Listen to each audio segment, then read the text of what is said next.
This will be a reading of Joshua.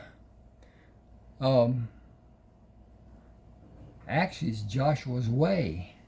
I got to change that. All right. I think we got it right here as far as that goes.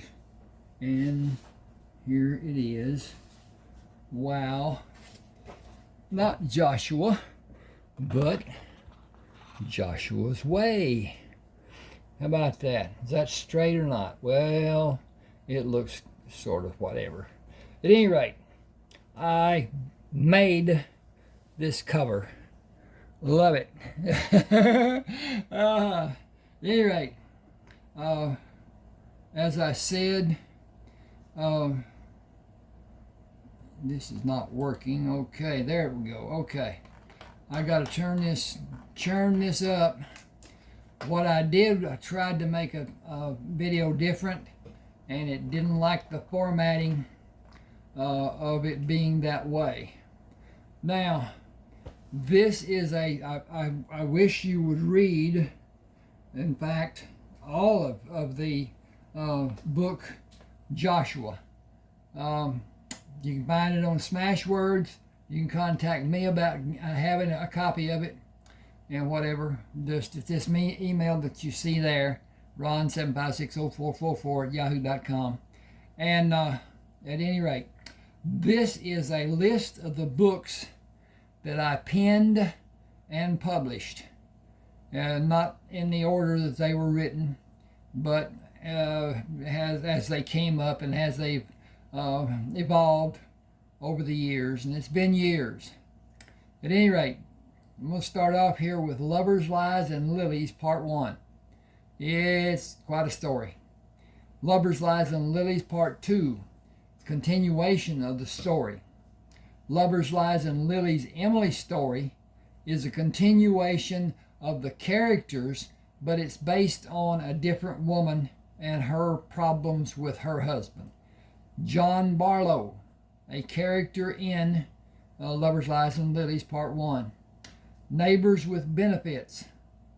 Sexy Assassin, which is a continuation of a story with the main character, main hero and the heroine and their life. Summer Help Wanted.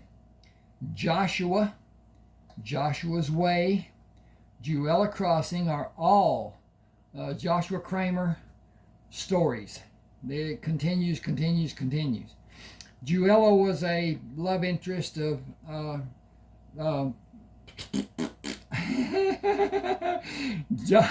Joshua's second son, Heath, and that.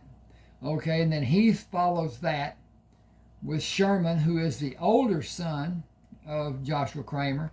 Kinsman Tribe, Part 1, Part 2, which is chronicles actions and adventures and whatever of Cullen Allen. And Part 2, blah, blah, blah, blah. Then Mutual Transitions was the first novel I ever wrote, attempted anyway. Hurricane Bay, Orange County, Rodeo Radiance, Rodeo Reimage, Rodeo Reunion, Rodeo Reimage. Those are three that are in succession. Parts of a book, actually, but it's different stories to a degree. Buzzard Shields South, Buzzard Shields America, Buzzard Shields North. Decorated for Duty, Never Too Late, Rayford Coleman, Civil War veteran, Rayford Coleman, Texas cattleman, which is kind of a continuation. Rafe Coleman, federal marshal. Has to do with a teenager that Rayford gets set up to be federal marshal, and that will protect the people that live on the farm, ranch, whatever, that Rayford owns. And they're not supposed to be there. But anyway, they're not illegals. They're just being bad. Then South of the River. And then I wrote a book, Clay Byers, Bounty Hunter, and another tale. This part is done in chapter 12 through chapter 27. 15 chapters it's a continuation of Joshua. But you'd have to read Joshua to know these characters and what their relevance is and whatever. At any rate, here's chapter 12. In Charleston, Joshua rigidly stood tall as the tailor measured him for new clothes after Dr. Samuel Butterman had his measurements taken and recorded. Sakim asked the tailor, "Does another tailor have a shop in town other than Miss Traitor?" Maurice Ledbetter said, "No, only Dot Trailer. She does women's dresses exclusively." Sakim asked, "Who do you trust to change your valuables to currency?" Maurice said, "A trader named Jared Tilson does my exchanges. I save them and make my exchanges when he comes into town." Joshua looked at Sakim and then Tony and smiled. "When is he due to come back?" Maurice waved his hand as if he brushed away a fly or another hindrance. "Soon. Oh, I don't know. Will you allow me to finish these measurements?" Joshua stepped away from him. "First tell me if there are other people who can sew for a large group of men." Give me just a second. I need to check on my progress here. See what's going on and how it's doing, and it's doing okay and blah, blah, blah. And, okay. That's the back of my laptop that you can see. I don't have an office. I'm operating on a shoestring, doing the best I can, and retired, elderly, and whatever. But at any rate, Joshua stepped away from him. "First tell me if there are other people who can sew for a large group of men." Exasperated, Maurice said, "I have all the people needed to make clothes for you and your paltry party. Get back here and let me finish." Joshua said, "You may already be finished." Sakim pushed between them. "Mr. Ledbetter, you misunderstand. The number of men Mr. Crammer made reference to is about 1/3 the population of Charleston. Naturally, you will be well compensated for your tailoring skill and your supervision of the work done, and for your trips to the ships to measure the men for everyday clothing and more fashionable dress." Maurice protested, "My business is here. I will not go on to some disease-infested ship." Sakim pushed him away. "Doctor, it is time for us to see the lady you spoke of. We will go to see Dot Trailer. Considering the attitude of this establishment, our needs will be better served elsewhere other than with you." He pushed Maurice away. "I am in league with the men of the Crammer Company. I am in a thither awaiting the construction of the hotel. I look forward to luxurious living and fine dining. I am also awaiting the bank to be built and held privately. The growth coming to Charleston can only bring prosperity and wealth to all of us." He paused and stared. "Mr. Ledbetter, your decision to belittle us is unforgivable." Sakim balled his fist in the tailor's face. "Good day, Mr. Ledbetter. Mark this day on your calendar. It is a day we will all remember, and you will regret." Outside the shop, Joshua patted Sakim on the back. "You are my hero. I lost my composure, but you did not need to protect me. He is too little to hit and too stupid to consider. He was condescending when he was measuring Sam, and he was haughty when he was measuring me. Our clothes are not threadbare, and they are recently washed as we were. What reason does what reason does he have to be so snobbish?" I'm going to push this a little bit, hope it doesn't interfere much. Sakim said, Could it be because we look to be so poor? Sam said, little people often have a less than agreeable attitude. Dot may be helpful. As Ledbetter says, she does women's clothes, but she may give us some form of help. There is no one else that I know of in Charleston. A young girl greeted them when they entered Dot's dress shop. May I help you? Sam said, we are in need of new clothes. She said, only women clients come here. He said, we are hoping to have some form of assistance that will lead to an arrangement beneficial to both parties. She looked confused. I am not able to help. Dot pushed through the curtains leading from the back of the shop. Dr. Butterman, I thought I recognized your voice. How good it is to see you. You have been away so long. Just an unfortunate occurrence. The explanation will be interesting and longer than this day will allow. She looked at the others and asked Joshua, how may I be of assistance? Sam said, we are in need of clothes, both daily wear and dress clothes for occasional wear. She smiled. I usually only do work for women. He said, does that mean you will consider us as clients? You are my doctor, or I should say you were my doctor. You have been sorely missed, as many have been needing your services.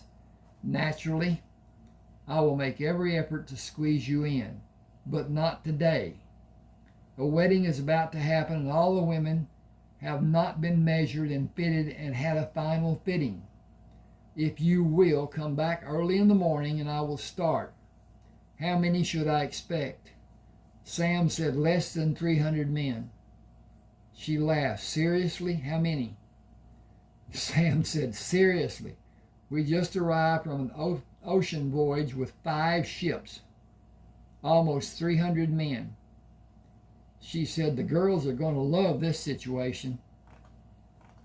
Joshua said, the men are under control. Many of us will make our homes here. There will not be a problem between our complement and the local people. She said, will you be a resident also? He smiled. I have been away for some time. My home is south and west of Charleston. I will conduct my business here and possibly have a home here, but I will go to my home eventually. She said, I will enjoy your visits. He took her extended hands. I have been in an unfortunate situation for a long time. She smiled. You are too young to have had a bad marriage. Will you meet me for dinner tonight and explain? Joshua said, it would be my pleasure. Where will we meet? She turned to Sam. Will you join us?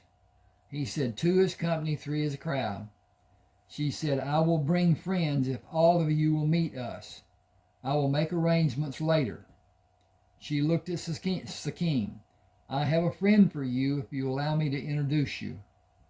I am surprised, grateful, and delighted. Do you have about 286 other friends? She said the others will need to fend for themselves, but there are more than a few available women. Free land has lured most of the young men and many of the older men away from Charleston. The equation of women to men is incongruously lopsided. Joshua said, we have been on a ship for too long to recount. The clothes we have are represented before you. We do not have others. She said, don't you just hate stuffy first meetings? Joshua smiled. I will welcome even that. She squeezed his hands. We're going to have a great evening. Everyone who will be there will have a great evening. I will have a carriage come to the end of the wharf for you at 6. You are together now. Will you be together on the wharf? Again, she squeezed Joshua's hands. We will all be introduced then. She released his hands. I will beg your pardon now. I have so much to do with the needs of the ladies in the wedding party. Sam said, We have shopping to do. If there's anything we may bring, is there anything we may bring tonight? She said, I have all that is needed, but you may want some specialty item to drink. Wine, perhaps? Sam said, until this evening, then. Louisa answered the door of Dorothy Traylor's home. Miss Dorothy is upstairs with the others. You all didn't wear hats? Sam said, we do not have hats to wear. It would not look stylish to wear hats with everyday street clothes. She turned away to go back to her duties. It would make sense to keep your head warm, but that ain't none of my business. Each of the 4 men carried a wine bottle into Dorothy Traylor's home. Louisa said, you can bring the bottles into the dining room. Just put them on the table. Miss Dorothy and them gals will be down in a bit. If you smoke, do it outside. You all can take a seat in the parlor to wait. Tessie and me got lots to do before you can eat. Didn't expect no one for dinner tonight. The men stood when they heard the women talking as they came down the stairs. Dot stopped before the other women came into the parlor. Gentlemen, please choose a dinner partner. She walked to stand beside Joshua, placed her arms around him, and kissed his cheek. You are mine. Sam took Dana Prather's hand. I am Sam. She said, I know who you are, Dr. Butterman. I have not been Dr. Butterman for some time, except occasionally on the ships. Please allow me to be just Sam tonight. Sakim and Tony did not move. Melinda Crosby walked to Sakim and extended her hand. I am Melinda, but you can call me Linda if you like. Sakim gently took her hand. I would prefer calling you by your name, if you will allow me the freedom. And so, I'm going to make some noises here, possibly. I think my blood sugar just went down and I need to replenish. So, I'm going to do some zips. Oh yeah, dull knife. And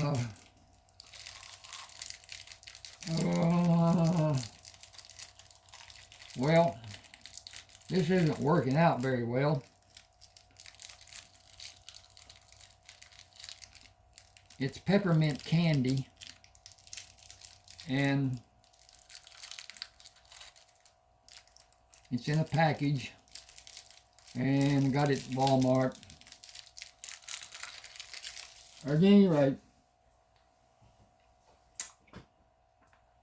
I have hypoglycemia, which is low blood sugar at times. In other words, instead of going up like hyperglycemia does, mine drops. And I get all kinds of weird feelings and looking and balance problems and stuff. I keep a packet of sugar. When I was driving, I did anyway. Now I've got a aspirin bottle with sugar in it. Drop a little sugar. The doctors tell me that's a sugar spike, not good. Well, dying's not good either. And being goofy feeling isn't so great either. So at any rate, I keep sugar content of some sort with me at all times. And I can feel it coming on. I can see it coming on sometimes. But at any rate, it is what it is. It's hard to talk with a piece of candy in your mouth, but here we go.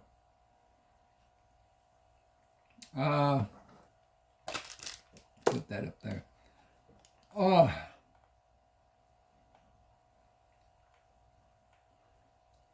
Karen Slater smiled at Tony.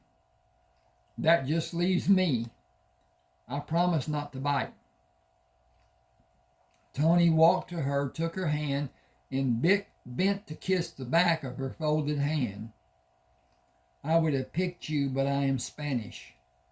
perhaps not to your liking. She said, "You are deliciously handsome. That's what you are." Mama was from Seville.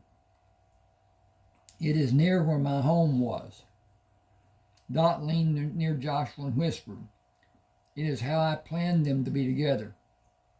She lightly brushed her lips across his ear. He drew away and looked at her with a questioning expression on his face. She laughed. "I chose you this afternoon." Through the evening, conversation across the table was light, with the couples talking mostly to each other. Joshua said, "Louisa called you Dorothy. How did you come to be called Dot?" She smiled. "My grandfather called me Dottie. In grade school, a bully was hurting a boy I knew, and I told him to stop. He hit me, and I did everything I could to him other than spit on him. I wanted to do that, but representing myself as a young lady precluded the act. One of my friends commented about the speed of my attack and its finality. Another said I really put an exclamation point on him. The first friend said it was so quick it was faster than an exclamation. It was a period, fast as a dot. They started calling me Dot, and I have been Dot since grade school." Joshua said, "We stopped at Ledbetter's because your shop is known to cater to women. Our experience with him was not beneficial. He made it known he would only take United States dollars. We have not made an exchange. He said a man named Jared Tilson does his exchanges." Dot said, "My cousin." Joshua asked, "Do you know when he will be in Charleston?" Dot smiled. "Whenever he is needed." Joshua said, "Ledbetter act as if your cousin was his employee." "Hardly. Jared is an independent person. It would take a larger business than Maurice has to entice Jared to work for someone. His business is profitable enough for him to be satisfied." Joshua said, "We have precious metals and gems to exchange." "I can do that for you. Gold and silver has a set exchange rate." Joshua said, "We have a large number of men to pay. We need about $200,000. I have a little, but for that amount you will need to go to the bank in Savannah. I have contacts who will pay you to take goods and supplies there. We will only have one ship capable of carrying a load. If we take the cargo that is on it and transfer it to the other ships." She looked puzzled. "Where is the cargo going?" He hesitated. "The cargo consists of items that are considered to be precious." He leaned near her. "Gold, silver, carved ivory figures, and precious gems." "Joshua, I am totally confused." She leaned into his arm and whispered, "Are all the ships carrying treasure?" He dropped his head, moved his mouth near her ear, and whispered, "Yes." She whispered, "Holy Hannah." She sat back in her chair and turned to face Joshua. "That sheds a new light on the subject. You cannot deliver the different cargoes you have on your ships on the first trip or even many trips. That will be more than the buyer will be able to do. I have a warehouse that you can store part of the cargo in until you're able to make enough trips to Savannah. It will need guards to protect it. The warehouse is being used. Is the cargo boxed and protected?" Joshua said, "Most of it. Some of the parts are in open boxes, which we can easily cover. Jared can go with you to help dispose of parts of the cargo. He has contracts there, jewelers and traders. You would find a much better market for exchanges of gems in Cuba." Joshua was intrigued. "We could load one ship with the heavy load and take it to Cuba. Would we have cargo to bring back?" Dot said either coffee or sugar. She measured Joshua's reaction. I will hire your ships if we can come to an agreement. Joshua said, our plan has been to carry cargo to establish a business of shipping. One ship has been rigged with cannon. It will need changes to be done to serve as a freighter. The other four had the weapons removed. Ballast. Oh, wow. Let's see how that's done. Hang with me just a second. I need to fix. Ballast in each of the ships. Where the heck am I? Has been removed to accommodate the amount of cargo that fill the open spaces. Might I suggest hiring it to the government first? The southern waters around the country have been cleansed of pirates. The North Atlantic is still suffering their brutalities. Joshua shook his head. We will operate down here or in the Gulf of Mexico. She said, I need ships to go to Cuba. It will be very profitable. Take a load down and bring a load back. I can use every ship you have, even Tampa to Cuba and back. I wish you had 20 more ships. The trading is exceptional now and only a few ships are available. Joshua said, we have discussed building ships, but I think the risk will be too great. Hurricanes are the only worry. Use a rotation plan. Take 5 ships to Cuba. Load 3 for Tampa and 2 to come back in the Atlantic to any port you choose. Let them make trips back and forth for 3 weeks. Bring 1 from the west side trip to come home for relief of a few days and take a replacement for the 2 ships to leave Cuba for Tampa. On the next run, do the same. A different ship will enter the Tampa run and 1 will come back every week. 4 weeks out and 1 week coming home. When hurricane season begins, run the ships to Texas and back to Tampa. It will be less profitable, but less worrisome also. Joshua said we could even have an extra crew to alternate duties. It would mean a change of crews every week, and the new crew would be on a different ship. The 3 other men stopped talking and listened to Joshua and Dot's conversation. Sakim said, I saw ships being built to pass through the harbor. Are they for sale? We have enough men to put 3 more ships into service using small crews. Dot said, Jared and I have a partnership with one being built. I believe 2 or 3 may be purchased.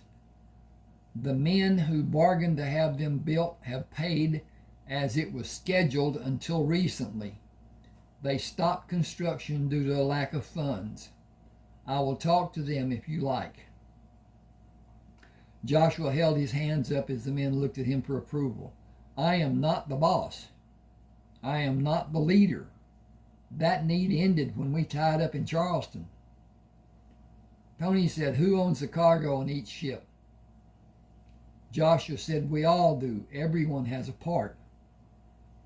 Tony waved his hands. Who has stewardship? Joshua protested. I do, but only until the divisions are made. Sakim said, who gets the lion's share? Joshua pointed his fork at Sakim and back at Tony. You both know the answer to that question is a travesty. Tony emphatically stated, we all know what maritime law says about ownership of anything gained on the seas after it is known to be lost. You are the owner of 5 ships and their individual contents. all of the contents, which includes the crew. What you give will be determined by your benevolence. What we allow to be given will be determined by our pride and discretion.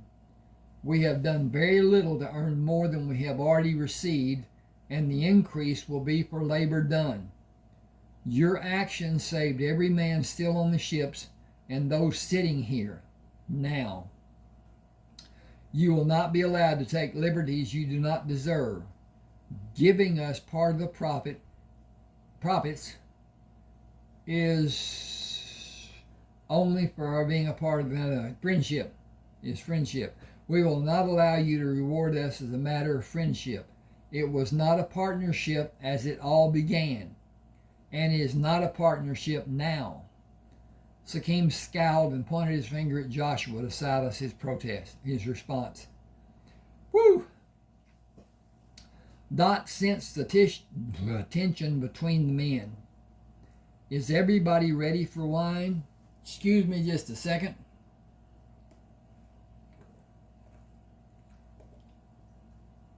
Oh, goodbye. Refreshing. A wonder riposte. Thank you. The bottles are all corked, and the individual wines are each a different and delicious drink. He took a corkscrew out of his own engineering from the pocket of his pants. May I do the honors? This was made for me a long time ago, and for the longest time it hung around my neck. It has the distinction of being the only one in this world, as I added the leg for the fulcrum after it was given to me by the man I employed to make the screw. I employed another man to make the leg and the rivet I joined them with. Simply twist the screw into the cork, place the leg on the top of the bottle, and pull the handle in the opposite direction, on the opposite side. Effortlessly. Tony, will you pour? Tony stood. Please take a glass when it's filled and pass the empties to me. I wondered all through the meal when we would dispense with the water and have the wine. Dot said sobriety was the prerequisite for the evening. Business is not finished, but it will be shelved for the rest of the evening if everyone agrees. Tony poured another glass. Everyone agrees. He looked directly at Joshua. Dot asked, is an arbitrator often required the meals you three share? Joshua and Sakim laughed. Sam said, thank you for not including me. Tony held his...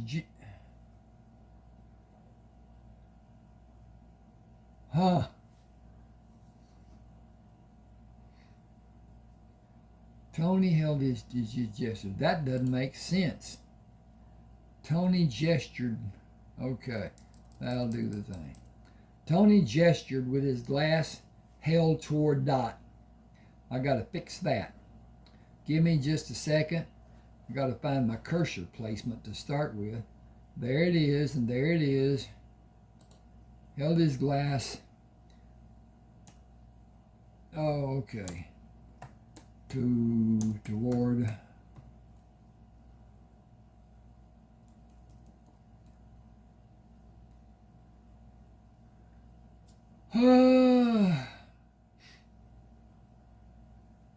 Held his glass out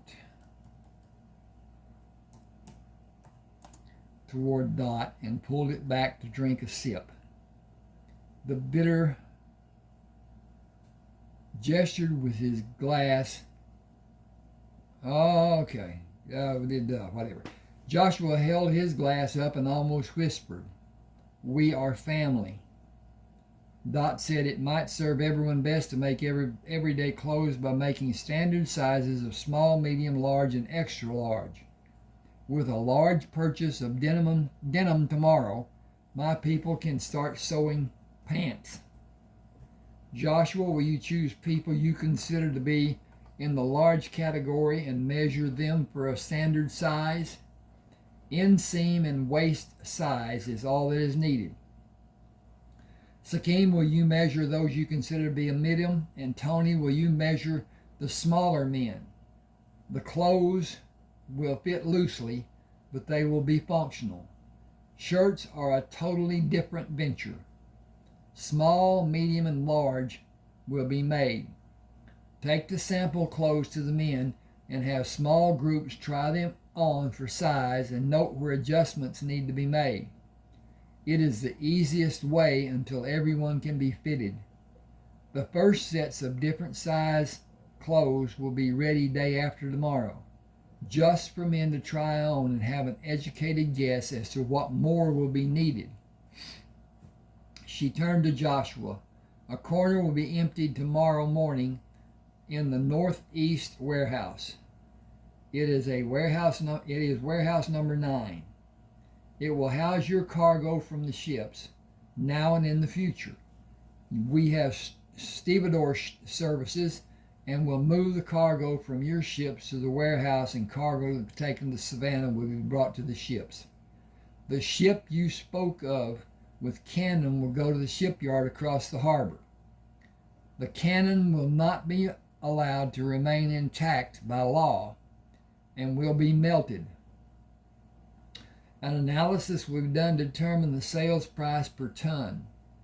The specifications you desire for the needed changes will be written and plans drawn out to be followed. You will need to have a representative to go to the shipyard for consultation. I would recommend the owner of the shipyard. Joshua sat without speaking. Sakim asked, "Why would you give so much trust to a shipyard owner? Does he have some special quality for decision making?" Dot smiled. "I do." Joshua asked, "You do what?" She said, "I do have special qualities to facilitate decision making." Joshua was surprised. "You?" He placed the glass on the table. "You are the owner of the shipyard. You run a dress shop and you own the shipyard, and you need more ships to haul your cargo. What else do you have hidden under the table? Do you also own the warehouses?" "My father's father built trailer enterprises. He started more than 30 years ago. My father was not a very industrious man. He had deep psychological problems, and he did not relate to other people. I do not mean he did not relate to other people well. He did not relate to other people in the slightest manner. My grandfather cared for me after my mother died. I know more about running a shipbuilding facility than any woman alive, and more than most men. The 3 ships I told you about are yours to purchase whenever you may want to do it. Fabrications and constructions have been completed, but the men who contracted their construction are no longer with us. I cannot buy them, and neither can anyone related to me. I cannot ever be in a partnership with the purchaser. It is a standard rule in all of our contracts. I can, however, sell them to recoup my investment and pay the heirs for their investment and a percent over that figure. The heirs owe a good deal of money to the shipyard for a myriad of fees. I have the dress shop because I have competent people, including women, who supervise the internal workings of the shipyard for me, and I enjoy the life I have, dress shop and all. I run the shipyard and all my holdings with my presence. I will have a place for the 3 of you if you desire it. I doubt that you will, so there's no need to court you." She pushed back from Joshua. "I saw a beautiful man walk into my dress shop today, a man filled with self-confidence who has a gentle touch and a giving heart. 3 others were with him, truly superior men. I had a desire to know all of you in the most intimate ways possible for us. My friendship and my hand out to each of you is a beginning. I asked you here for the purpose of friendship. Business interrupted the beginning of that process. I am truly sorry for that. I'm afraid the reason I asked you here will never come to fruition for me. Dr. Butterman, Sakim, Tony, the women you are sitting with are totally innocent. They came as my friends and had no part in the business that came to light. I am a fool for allowing it to progress to the point of it being a matter of contention between you. I can only apologize. If you will all excuse me, I want to go to my room and mourn my loss, feel sorry for myself, and just cry. Joshua gently placed his hand on her knee. May I come with you? You are not angry with me? He said I could kiss you, but I have never kissed a woman. I have no reference for starting.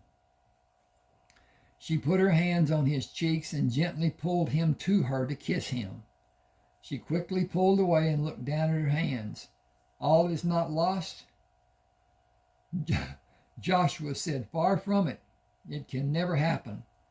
She smiled as teardrops fell onto her hands. Okay, that was the first chapter.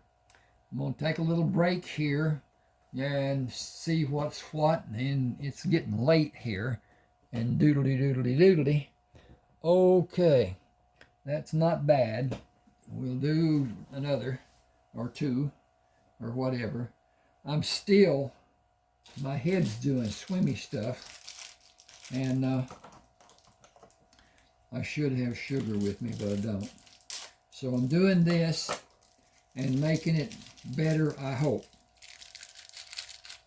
That's a hope and hopefully a promise, but nothing has come to fruition yet.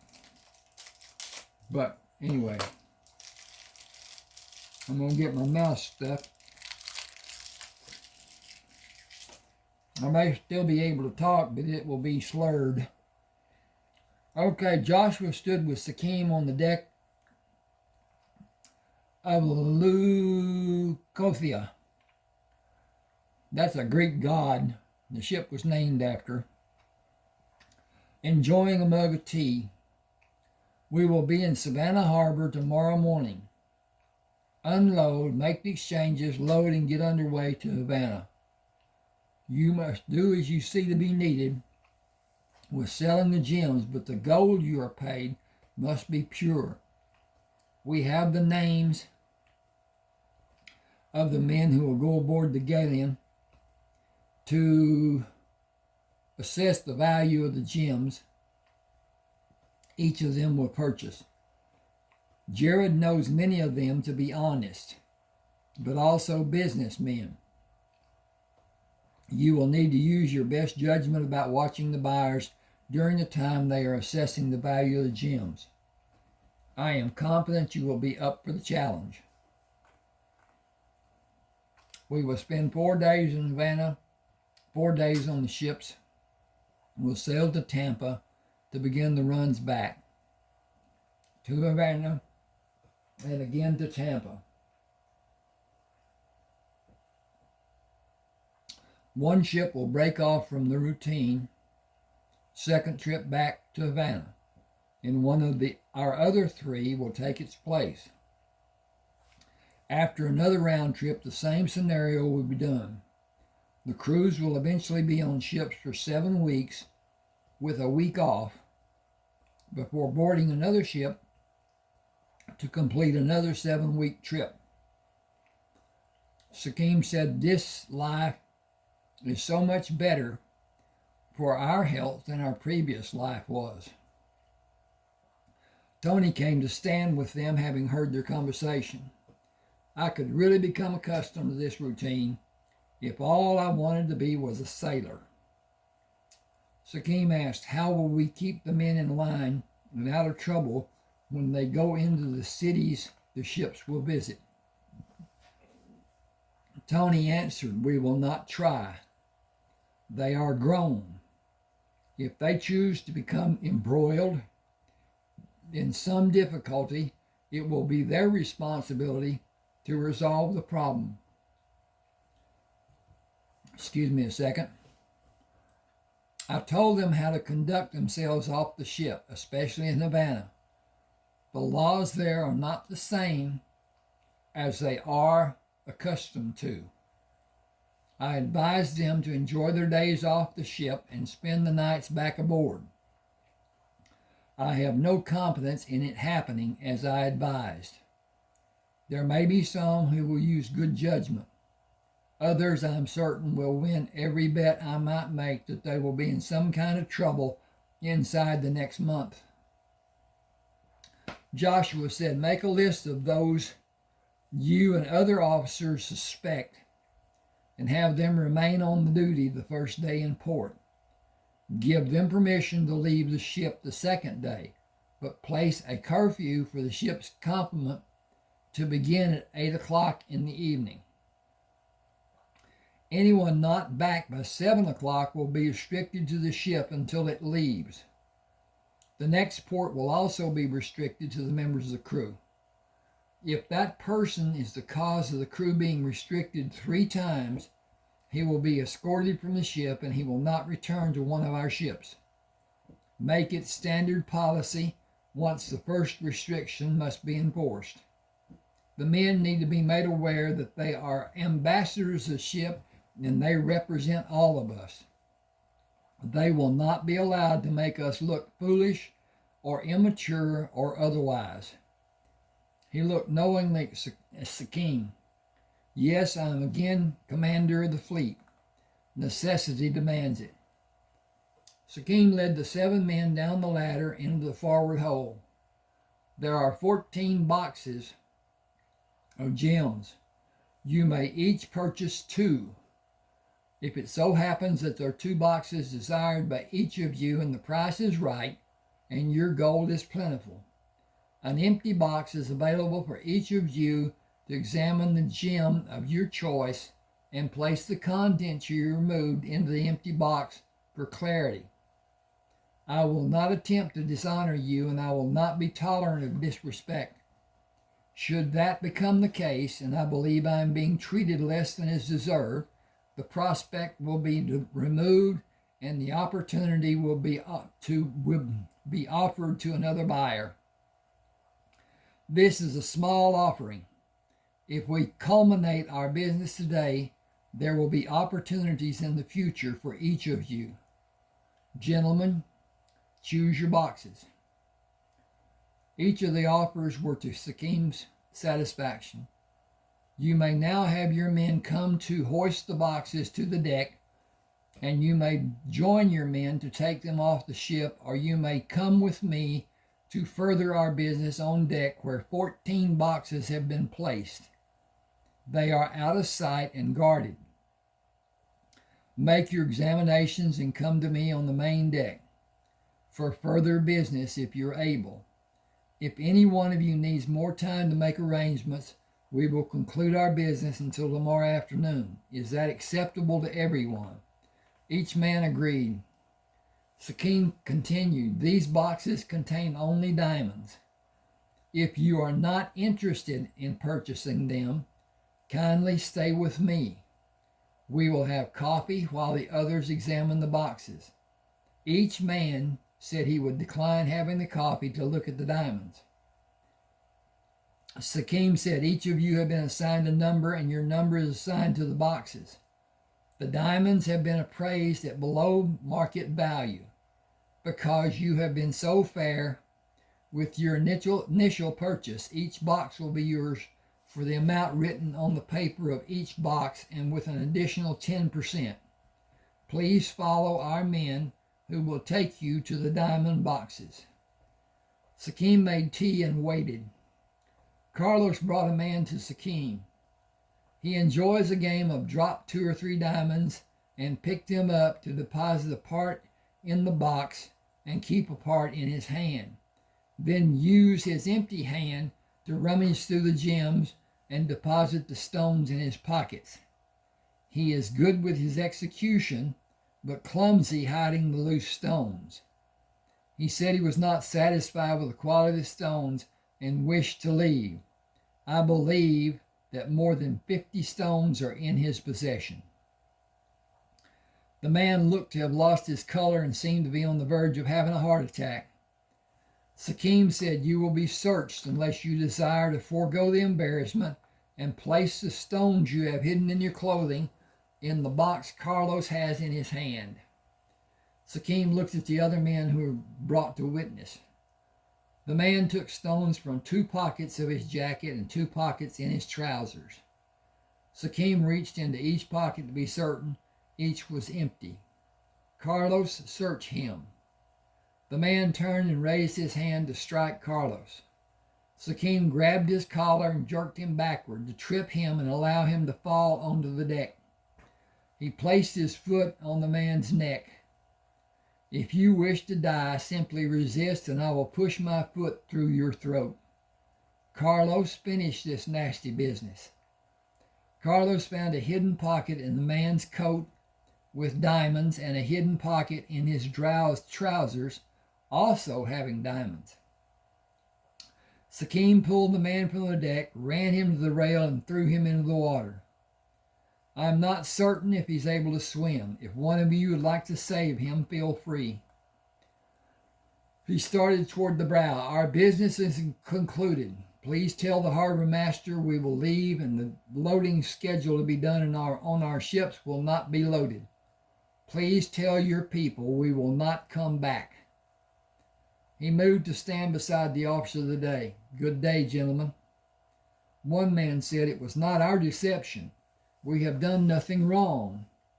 Sakim chewed his lip and stood at his full height with his fist balled. "If one of this ship's crew comes into your town and murders one of your people, will any of the others be welcomed?" The man said he would be a stranger. His action would be a crime and we would protect ourselves from other crimes happening. Sakim said, "You all witness his deceit and his attempted theft. He represents your town and the governing body and your people and you. He is you." Another man said, "He acted independently of us. We had no knowledge of his actions. We will do anything possible to right the severity of this crime. We will give you..." I need to change that. That should be his crime, not this. And that says Stinky, and it's his crime. "We all give you our word that he will be prosecuted." Sakim said, "We came to conduct business. We have no desire to do otherwise, but we must assume our crew is not safe from being harmed. They are young and inexperienced and may act inappropriately, even stupidly. Will they then be judged in a different manner than a local person would be?" The man said, "I promise this for all of us and all our people. Should one of your crew have the slightest problem, I stress again the slightest, we will bring him to the ship for your judgment or his commanding officer in any future incident. We will never allow it to escalate or him to be judged unfairly. Is that enough for us to continue our business today and in the future?" "That is our wish today and in the future." Sakim said, "It was what I desired until he attempted to steal. It is not his attempted theft that is so disheartening. It is the disrespect and the contempt of our intelligence. It is demeaning to all of us, including all of you. It was an accidental occurrence. It was not an accidental occurrence.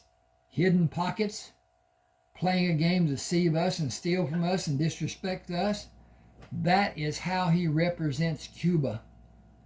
The man said, "We all totally agree. May we continue?" Sakim waved his hand. "Yes, of course. We have business to conduct. Continue. You will each have more in the 2 boxes he was to have, and there are 8 more boxes for each of you.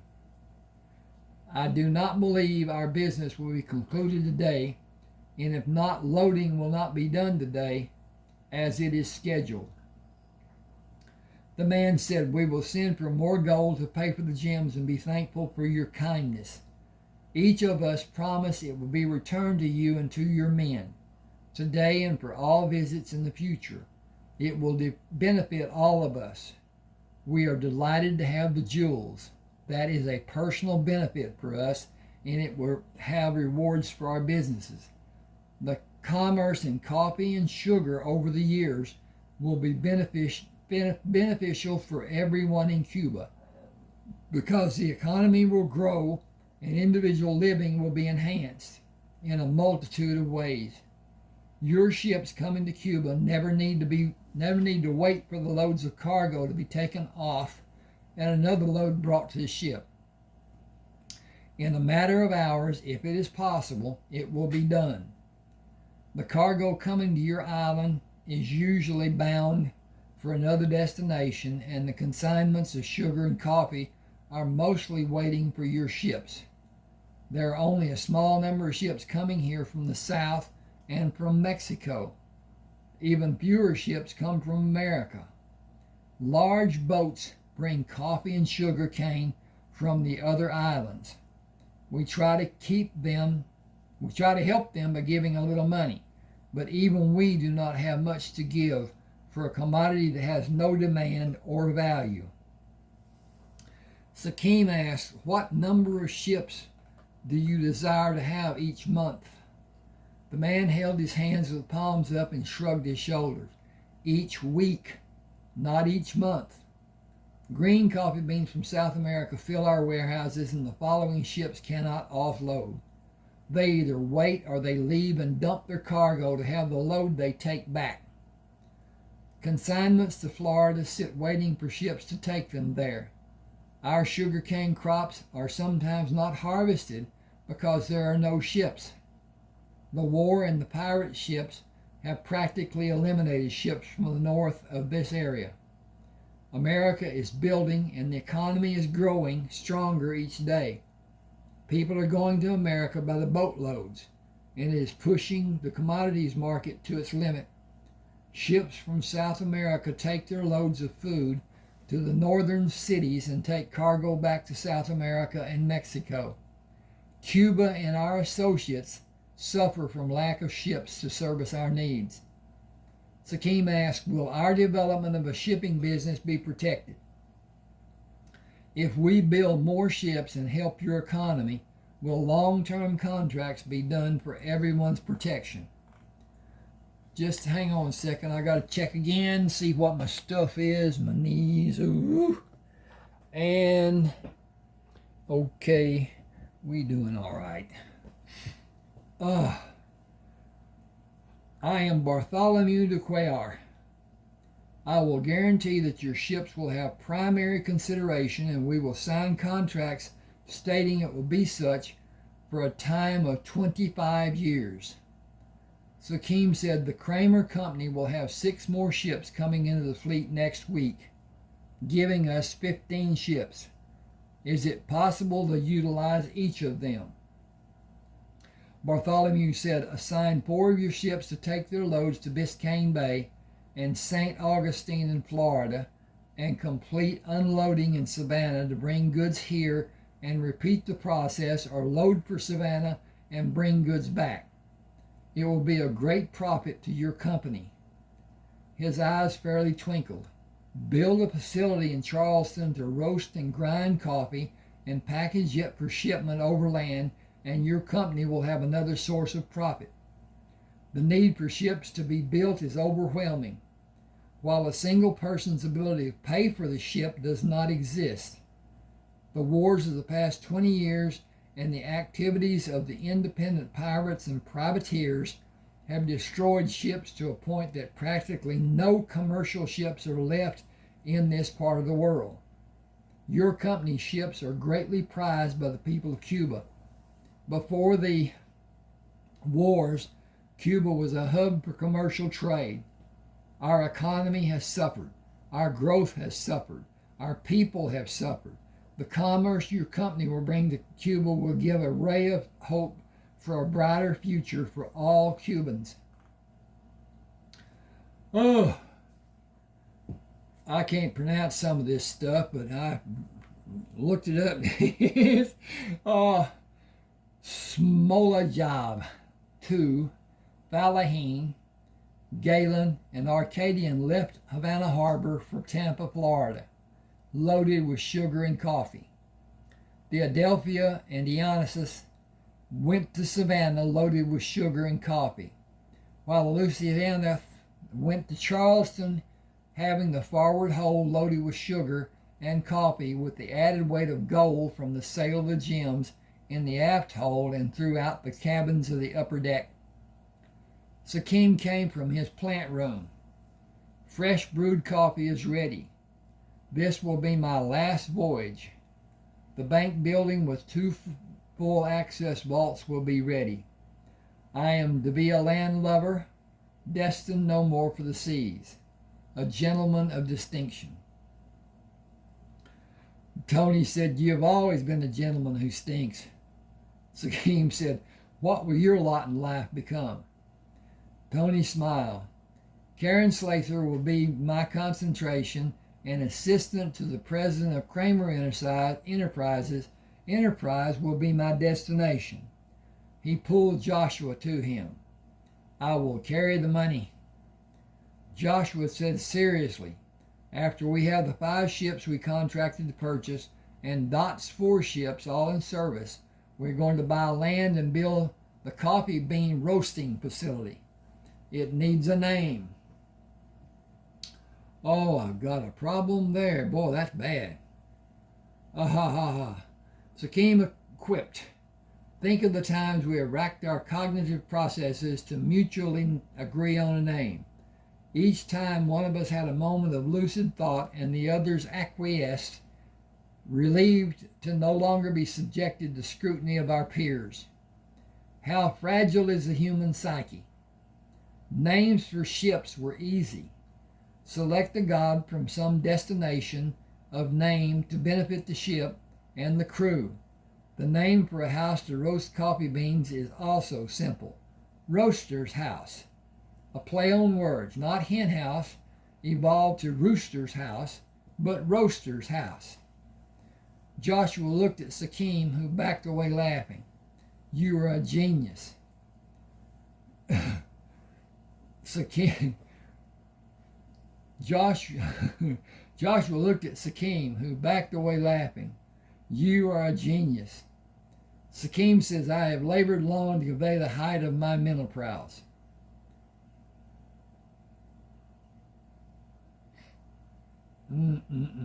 Okay. Joshua said, no, I'm serious. That is a brilliant name. Sakim looked at him in awe. Quit making light of my suggestions. It was a joke. Joshua said, I'm not making light of your anything. Roaster's House it is. Sakim bent to look at the mug Joshua held. Did someone put something in your coffee? I need to look at this. Wow. Why did that come up? Okay. All right. Did someone put it? Tony said, really? It will convey to the buyers what is in the bag or whatever container the roasted beans are contained in. Coffee will be printed on the container, but others will have the distinction of a different and unique name. It will represent coffee in their minds when they think of their roasted beans. Sakim said, you cannot be serious. Just stop. It was a joke and a poor one at that. Roaster's Choice would actually be a quality name for the ground coffee beans. Joshua said, Roaster's House exemplifies the process. Roaster's Choice will be a blend of coffee beans from Roaster's House. Okay, gotta have some, get a process going here. And hit that little jewel right there. Okay. Sakim shifted his weight. If you are truly serious, roast the beans and package them, and grind the beans and package them also. The military men and other individuals have no means to grind their coffee beans, and so they chop them with a knife. If the store which they buy from does not have a coffee grinder, it is difficult to contain the fragmented beans as they are being split. Roaster's House will only have roasted beans, and Roaster's Choice will be ground roasted coffee beans. Drop the name ground coffee beans to simplify the name to a single word of designation, coffee. It will outsell all the others and force the other producers to also grind coffee beans. Taste of their coffee will be the difference. Our processing will remove more than 87% of the bitter bite normally present in other producers' end product.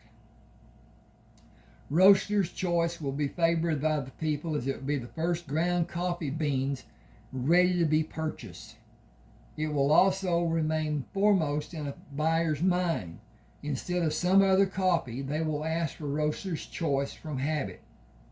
When men buy, they do not want to wait in line to make a purchase, such as waiting for the beans to be ground and waiting for the teller to process the sale. Give them the opportunity to reach for a container of our coffee and go to the teller and plop down the cash. Our own stores selling coffee beans and ground coffee beans, augmented by canned goods and groceries and meat, will be a smash in the large cities. Sell a small net to sift the grounds from the liquid coffee. Attach it to the coffee container and add the price or allow the store owner to sell one individually. Joshua said, "I'll be too busy to arrange the sales. I'm going to commission Jared to find a printing press and bring it to Charleston and set up a printing shop. Send out advertisements to customers and possibly begin selling our ground coffee in the large cities along the coast of the United States and the territories. I believe a roasting facility built in Mobile for distribution of roasted beans and ground coffee beans around the Gulf of Mexico will be a lucrative business. The idea for a strainer of the boiled coffee is without a doubt ingenious, but cloth will not last with hot coffee being poured through it. Metal will last. A metal screen formed into a cup with a handle of wood attached with a metal collar over the connecting wire to add strength to the wood. Again, Jared is the answer for the job. We need to place him under contract on a retainer basis." Excuse me a second. Oh.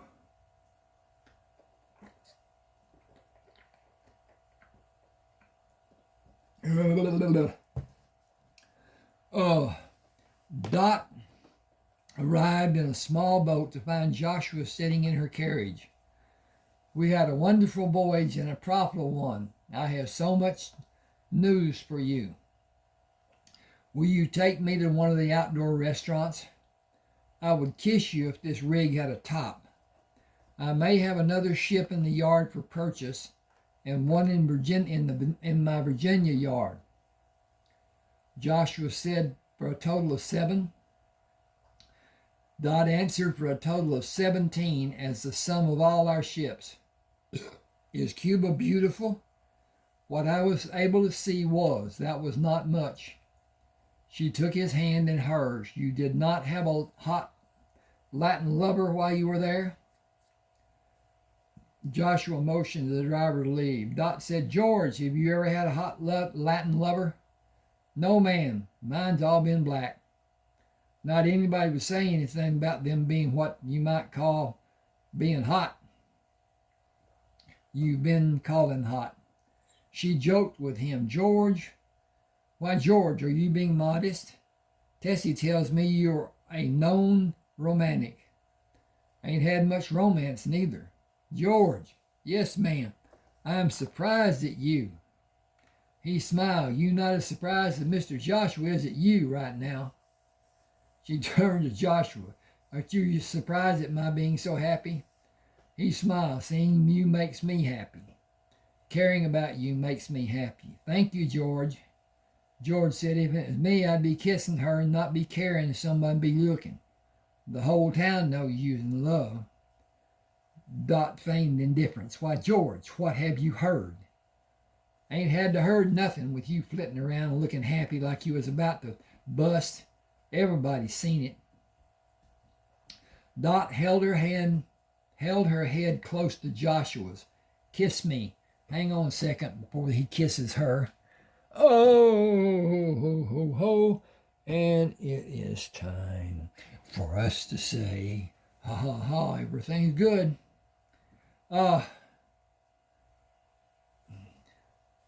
Joshua turned her around with her feet up in the seat and pulled her to him in a warm kiss. I could hold you here forever. She kissed him lightly. I am in heaven. George chuckled and whispered, gonna be having a baby coming soon. Joshua asked, George, what do you think of having ground coffee beans in a sack to be bought from a store? George said, I likes my coffee, but I can't have near as much as I want most days. Miss Dorothy, Tessie be grinding them beans for you, don't she? Yes, she does. Joshua has asked how you would like to be able to buy coffee beans already ground and packaged for you to open and boil your own coffee. Never mind if you can afford to or not. He asked your opinion. Please answer as if you are totally able to buy as you so desire. You mean like I had money to burn? She said, exactly. I guess it'd be right handy. Just open my new bag of coffee, whip up a pot, and drink it all day long. Can I buy sugar for the sweetening? She said, George, you're rich. You may do as you like. Oh, all right then. I'm going to buy lots of my coffee in case I can't get no more with all those other rich people taking it away from me. And I'm going to buy plenty of sugar, too. Get me 2 or 3 sugar jars. She lightly kissed Joshua. Is that the response you desired? He looked at her questioningly. I am seriously considering building a roasting facility here and at Mobile in the Mississippi Territory, and package the coffee beans labeled coffee beans and the beans that are roasted and ground labeled coffee. Also a sugar packaging plant at both locations. He waited for her to respond and continued. We have contracts from Cuba to take cargo of beans and sugar to Tampa and Savannah and Charleston and north of Charleston when it is safe. Sakim has told me that any number of ships will be loaded anytime one can be there. We have cargo going to Savannah and to Cuba. Loading out of Cuba will be very lucrative. We need to build more ships. She drew back from him. Are you sure you want to do all you talked about? I am certain about how ground coffee beans will be received. It is lightly toasted to remove moisture and ground and in final stage lightly roasted. Smooth to drink, great tasting coffee. It will be easy to transport and people will pay to have the convenience. It will have a shelf life of several months without spoiling. It will be profitable, and I think about it. Sugar is in a protecting bag. Yes, I am sure. Also sure I cannot do it on my own. I want to start by hiring Jared. We need a printing press to print the advertisements of store owners to be made aware of the available products. It will be good to have orders before the plant is operational. I want to build the roasting facility starting tomorrow. The roasting plant needs to land. Needs land. The roasting plant needs land for it to be built on. Dot said, I know the... Hang on a second here. I got to fix this. I won't remember to do it later. There it is. Okay. Now, I'm going to come up here and click this button right here, and click this button right here, and click this button right here, and click this button right here. And I got that where it won't ever go back. I know the owner of almost all the available land around Charleston. George chuckled. Dot ignored him. How much do you expect to pay for land large enough to house a roasting plant? She pulled back and turned around to sit beside him. You do not have the first idea, do you? You need to hire a manager to tell you the whats and the wherefores. We need Jared. George, send Jeremiah to get Jared. We'll eat at Bertha's and wait for you. Yes, ma'am. Won't take me long to find Jeremiah. George left when Dot and Josh were seated outside Bertha's restaurant. Dot ordered for both of them. There are plans to be made. First order of business is to build a house for the workers to sleep in. A sawmill and mules and saws and wedges and axes and wagons. That is just to have boards to build the houses for the slaves to live in and build the 2 hotels you need for the men in the cookhouses to have food for everyone 3 times a day. Then you need the logging crew to have enough wood cut and piled and covered to keep dry before it goes into the pit for heating the roasters. The roaster shelter cannot be ventilated or you lose needed heat, and the men will need to work in shifts of only a few minutes or you will have a bunch of wilted black men. The roasting units rotate. I've got something going on here. Okay, what is that? Oh, print layout. They are loaded when they're elevated and unloaded when they are dropped down. That gives facilities more heat for the men to contend with. The beans are ground and put back in the roaster. After the grounds are judged to be finished roasting, they are removed and spread to cool and then moved to an area to be placed in bags. We need the latest, modern, bigger, and heavier roasters that will be available.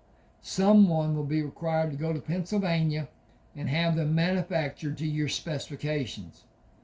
Joshua said, I think Jared will be the key. Place him as president of the new company. Allow him to organize the operation, and I will go to Mobile to organize that operation. Tampa is a market of its own, but those shippers are not roasting beans. They have beans roasted in Cuba and shipped to them to be sent to their customers, or they ship green beans for their customers to do their own roasting. All of it is done on a small scale, with the customers grinding their own roasted beans. I wonder if many of them even know the process, or if they grind the beans after roasting. If they do, they will not have a pleasant flavor. The brewed coffee will have a rancid or burnt taste. I do not have the experience needed to corroborate that fact. It is only what I have been told and experienced. Okay. And extricated. Okay. Is that correct? That seems correct. Okay. Okay, I'm come over here and tap that, and tap that, and tap that, and tap that, and come back down here and read. Dot asks, can you hire someone to supervise the mobile operation? I will only buy the land and make the original purchases and set up the logging operation and build the quarters needed. I will only be gone from here for 2 or 3 weeks each time. 4 months should be enough time for it to be made ready. I will come back from time to time. She took his hand. But I will miss you so much, and I will worry about you down in the territory with that lawless bunch of vandals. Joshua smiled. I have never been there, but I have assurances of my safety. You can come with me. I would be delighted, but I can't leave. I have too much to do. I cannot bring myself to trust anyone to be loyal and do as I want done. I had a man at one time. He stole everything he could pick up and carry. Joshua said, I may have advantage over him. He would be afraid of me because he did that to me. I would find him and kill him. Dot looked at her hand in his. I did. You killed him? I shot him 3 times because my gun only had 3 barrels. That was 5 years ago, when I was 22. If I trusted someone to supervise my business, he would not work for me. I might kill him too. Seems to be how men think. You are 2 years older than me. Tongues are going to wag. They will be saying, I married you for your money. She laughed. They will all know you have plenty of money of your own. They will be saying, the crazy woman is robbing the cradle.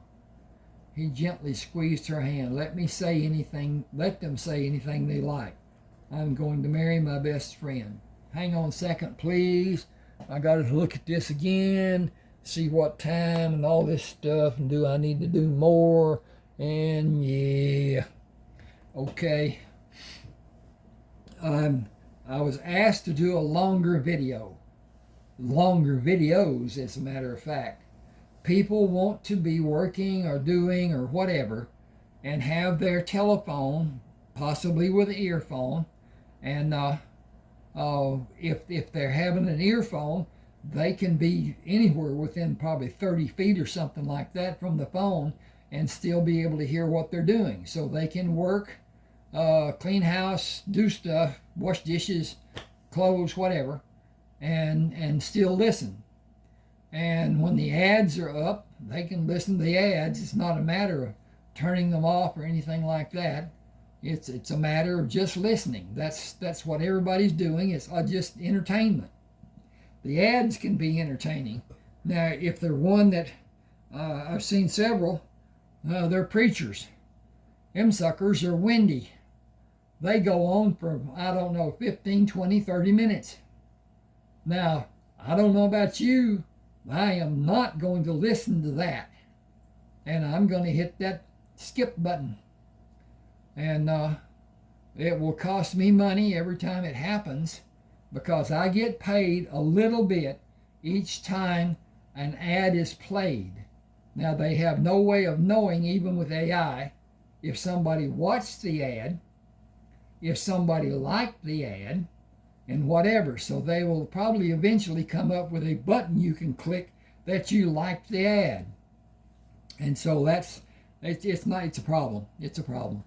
Okay, let's see where we are here. Squeeze in. Let me say, no. Will you be happy living in my house? This is her. That was him. If it will be a concern for you, we can build another one all our own. He said, I began loving you the first night we met in your house. I will be comfortable there if I am with you. She said, I need it to be soon because I feel like doing something that will really sully my reputation when I come back from Mobile. She murmured, Dorothy Lynette Crammer. It is a very respectable name. Joshua stood on the deck of the Acadian on his way back to Savannah and Charleston. He looked up at the night sky. I am without Sakim and Tony for the first time in many years. I did not feel lost going to Havana. I wonder why now. Maybe the night air blowing reminds me of some other time in a distant place. There have been so many. Life is what happens to you while you're making other plans. Diego brought an extra mug of coffee. Talking to yourself out loud? You know it is a sign of old age. Joshua said, sometimes I feel as if I am old and I'm not yet 30. So much has been forced on me. Ma and Pa dying so early in my life, and those damnable pirates and the deceit of Ferdinand, and everything that has happened in those last years. So much to be sad about and so much to be thankful for. Excuse me just a minute. Okay.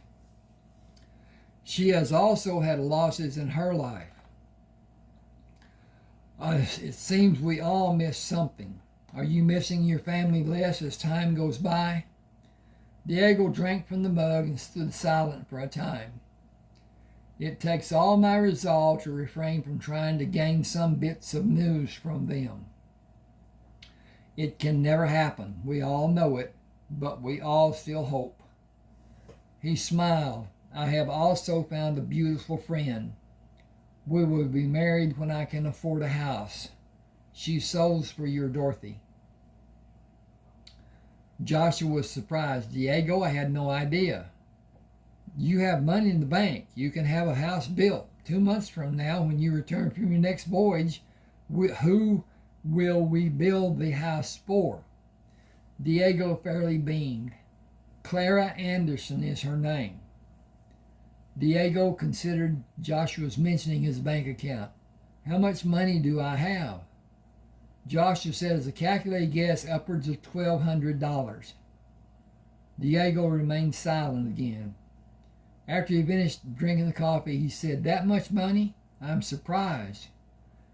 Joshua said, you and all the ship's crew may be happy to learn that the length of time away from Charleston will be reduced. We're going to have more ships in the next 2 months, and it will give a few men relief. Crews who want to continue a longer time at sea will have a choice by signing a crew list for a certain ship and choose along with the other men how long to be gone. Longer outings also mean an addition to their money, but the sacrifice can never be calculated. Joshua looked into the night sky. I miss Sikkim. Diego responded, I do too. Got a break here. I'm going to take a break. Thank you.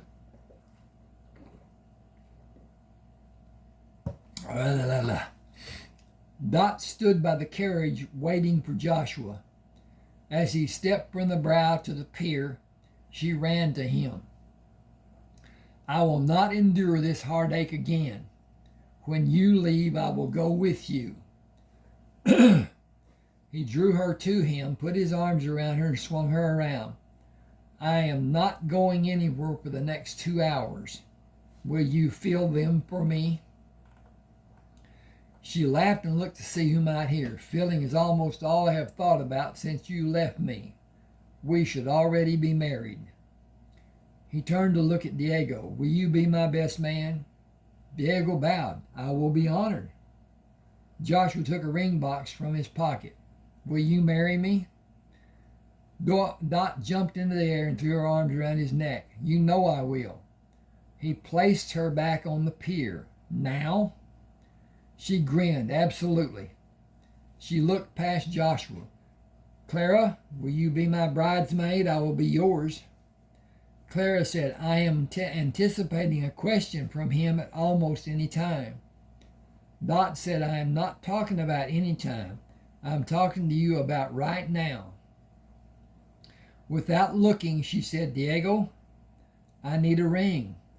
Dot said, you can use mine for the ceremony. I will get it back afterward. She hugged Joshua and pulled away smiling. This is forever. Are you sure? I have never been more sure about anything as I am now. I want you and I need you for so many reasons. I physically ache when you are not near me. I am not able to fully concentrate without thinking of you. The whole time I was in Mobile, thoughts of you and the little things I remembered about you kept pushing into my mind. I wonder if... Joshua stopped walking. No, it is not wondering. That statement is not right. I believe I will not know soundness of thought until all my questions concerning you are resolved in my mind. That cannot happen unless we are together and I am able to learn what our needs for each other are. There are so many tiny aspects of my needing to know you. I do not have words to explain. When you're not with me, I feel a part of me is missing. I need to mentally join you by knowing how you are and what you are, and every little question will not be answered until I spend time with you and able to know the real Dorothy Lynette traitor Crammer. You will not be the same person after we are married. I will not be either. Ma told me when I was a child how being married changes a person. She said it happens without fail, even in a good and beneficial way or a bad and detrimental way. I believe we will make each other better through caring for each other and supporting each other. She said we will be stronger, more responsive, more trusting, happier, content, and elevated in every sense of our personal progression. Oh, she said we will know joy we would never have without having our love. Dot said, come with me and begin our progression. Daddy said his life changed when he carried Mama across the threshold. He said he felt all the bad in his life just disappeared from his mind. He changed from the reclusive, distrustful person he was before. His thinking changed forever, and he became a better man. He felt he had his missing helpmate, and he would always have a better life with her helping him. Mama told me he was able to function after they married, as he had not done before. When I was 20, he said he would not have been the man he was and accomplished all he did without Mama. When he was dying, he told me that I took her place in supporting and inspiring him when she died. I made him stronger. I know without a doubt it was him that made me stronger. Hang on just a second. Oh, hoo. And, okay, we're not there yet. When I shot Mr. Wasmer, it was not because he stole from me. It was because he stole from Daddy, and he stole from my memories of Daddy. Daddy's people had too much respect to steal or do anything bad behind his back. Does that make sense? Joshua turned her to him and hugged her. Do you understand it? Does it make sense to you? That is all that matters. I love you for who you are, and I love you for how you are, and I love you for what you are. Does that make sense? She reached up to kiss him. It does, completely. This is chapter 14. So I've done two chapters. Okay. Joshua was drawing on a large sheet of heavy paper in the parlor when Dot came to stand near him. What are you drawing? The plans for the roaster unit. It has the shape of Mallet's mortar, but the opening is smaller to allow the heat to be retained longer and the contents to be dumped quickly. It is circled with gears to turn it and an arm to elevate it away from the skirting, which will direct the heat up to it while it is in the normal down position. Once it is elevated and the opening is lowered, the beans or the ground beans will be dumped into a pan with wheels. I have written the instructions for making the cooling trays and done drawings for them. He moved the papers to find drawings for the other items needed. This is the drawing for the drive gear. This is the grinding unit. This is the bellows. This is the house for the roasters. You can see it has sides, but it is open near the roof with hinged doors to be closed while the roasters are heated and raised to allow fresh air to circulate. Dampers to be opened or closed will be installed in the roof to pull air out of the building.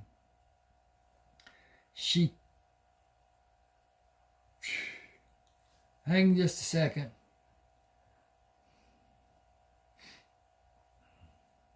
I've got to find the doggone cursor. There it is, someplace right there.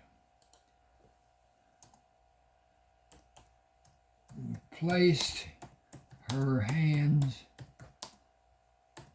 beside his.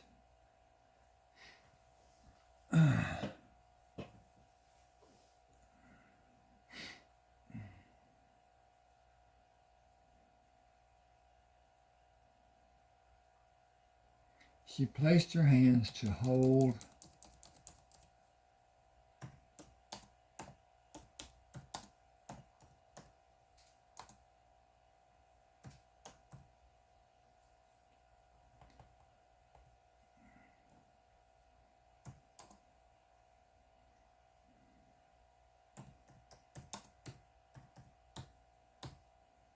steady Oops, we got that misspelled.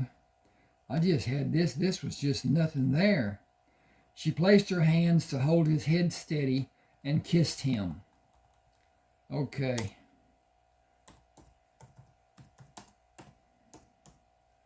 Good morning, Mr. Crammer. Well, that's got a... Boy, oh boy. I'll come back and fix this. I'm going to fix it. If you will, just give me a second. And the word has me screwed up. That's the problem. That should be... Oh, it won't go there. Okay. All right. We're going to go up. Yes. And hit that. And go up again. And hit that. And come down and hit that. And go up.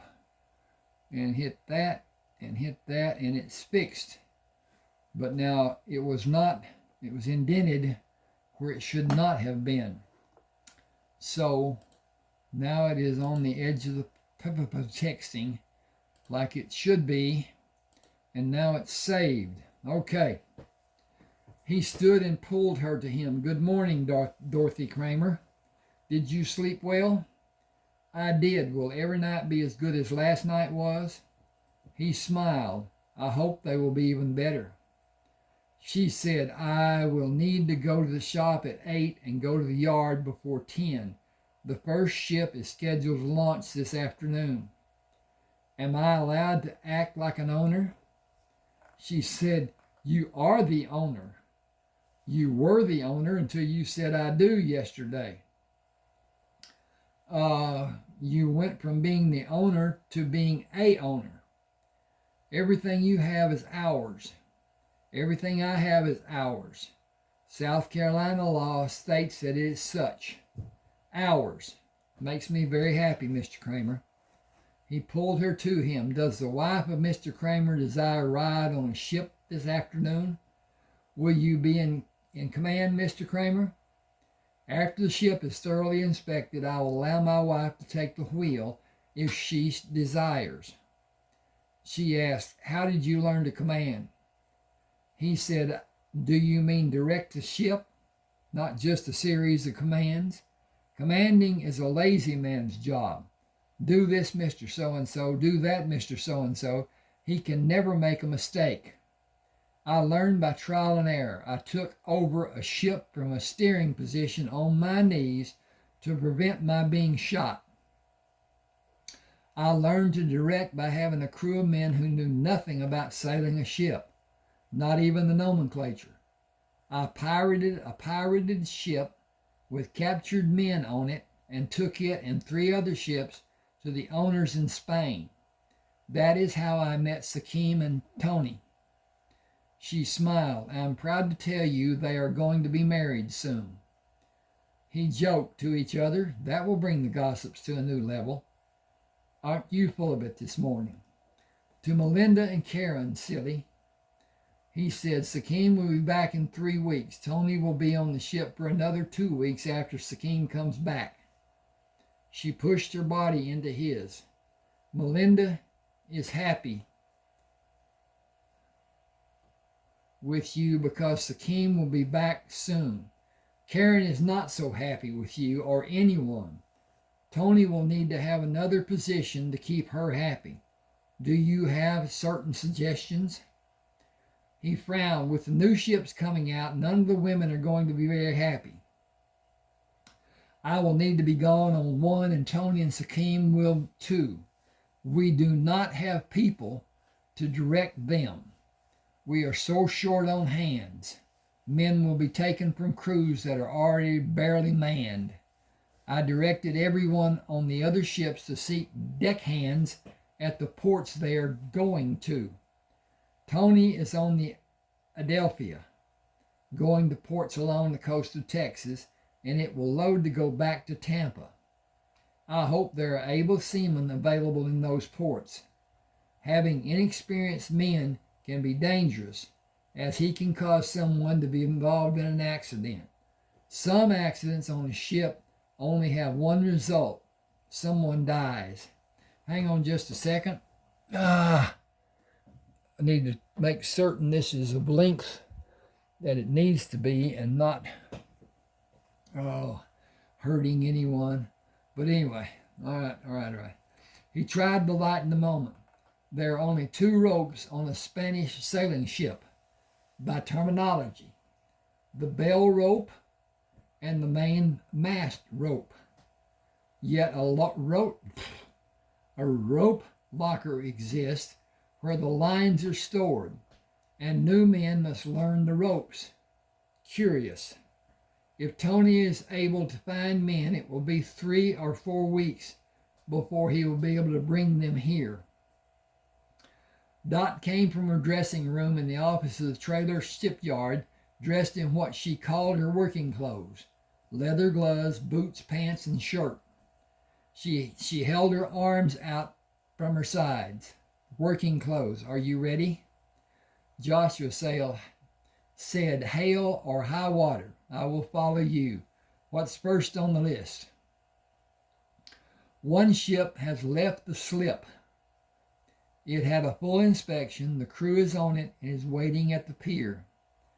Joshua swung his hand across his body. Lead out, Scout. The crew resoundingly clapped their hands when she stepped onto the deck. Joshua led her to the bridge and had her stand at the wheel. He winked at the deckhand, who moved away from them as they came up the ladder. He went back on the deck and shouted, boat crews ready, cast off all lines. He listened for the hawsers to be pulled aboard and blemished.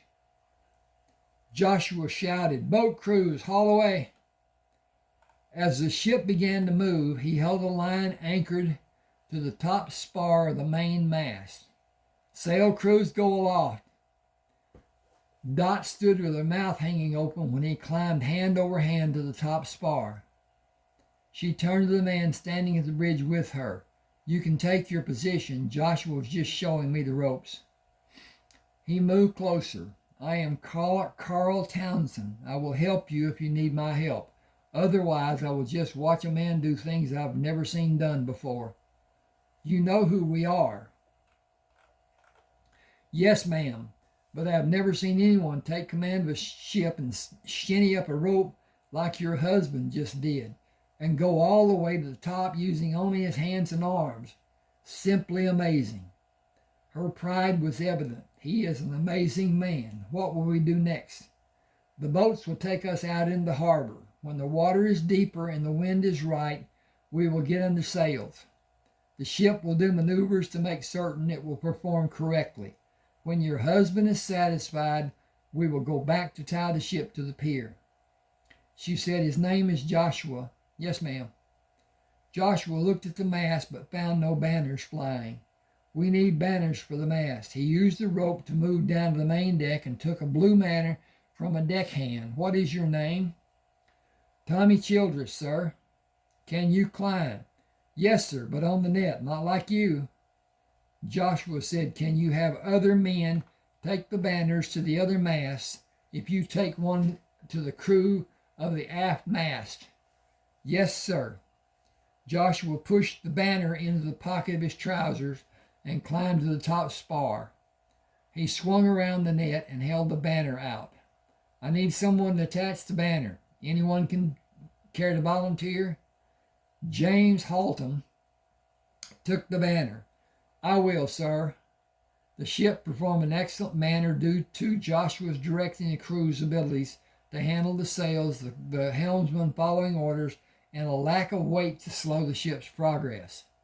After making the turn to return to the pier, Joshua maneuvered the ship into the channel away from the pier and made a turn to come back to its original berth. He shouted, we will not use the boats to pull the ship to the pier. I need heaving lines on the outside of the rigging, aft to bow. Heave the long line from the bow to the pier. Run it through the aft hawser hole to tie it to the hawser and pull it to the pier and wingless the ship into the berth. He looked around the crew. Can we do that? Tommy Childress shouted from the deck. Can do, sir. With the hawsers run out to the pier and attached Got a fly. Don't know who. Anyway, Joshua called the crew together on deck. Our maiden voyage was exemplary. Everyone performed well. I want to see a show of hands if you have seen sea duty. Only 4 men did not raise their hands.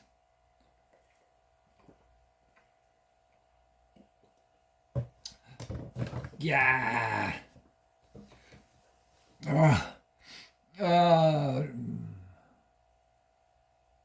Thank you. I want to also thank everyone for this day. I enjoyed it, and I hope all of you did also. Tommy asked, undoubtedly you have commanded a lot of ships.